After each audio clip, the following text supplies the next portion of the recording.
Let's talk dual flow constant horsepower pumps. I plan to upload one video that shows a traditional rotating group. And this rotating group could be for a pump, it could be for a motor. We know those typically have an odd number. This one happens to have 9.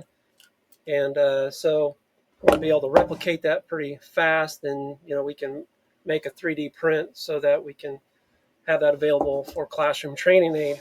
And recently, trying to work on training aids. If we want to make our own piston, then of course we can have a slipper and a slipper and a piston where we can uh, have that inside our assembly. But anyways, I plan to make a video on traditional inline axial rotating units. So whether we want to call this a pump or a motor, depending on its purpose, and I'll talk about the difference in valve plates.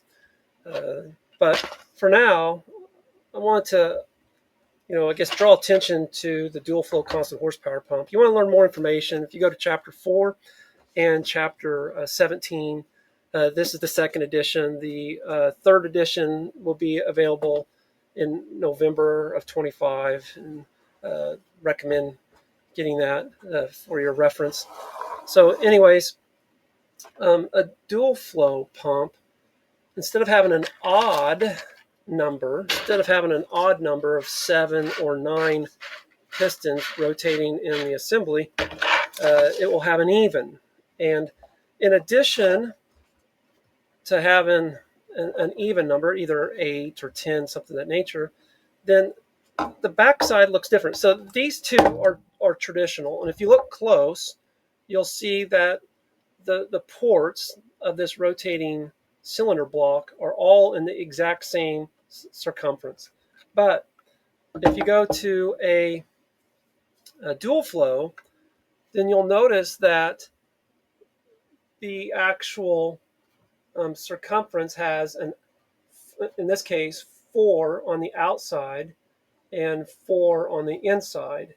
And that requires a valve plate that has, one pump outlet here and then one pump outlet here. And so that allows us to take a single rotating unit and produce 2 separate pump outlets for a single unit. And then, of course, you can see the large section there.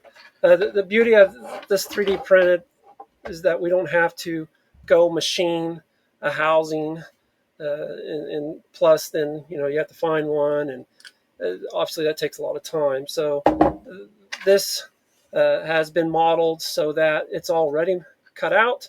And so then as you pass it around to your students in class, they'll be able to see, that the red piston is on the inside port, and that the blue is on the outer port in that case. So the goal is for when faculty come back to Pitt State in the summer, let's say this coming June will be another group of workshops. The goal is to provide one of these trainers to each faculty. This last summer we had 3 workshops. We had a basic hydraulics, advanced hydraulics, as well as a powertrains. And we have 3 more Junes coming up that are offered through the USDA grant.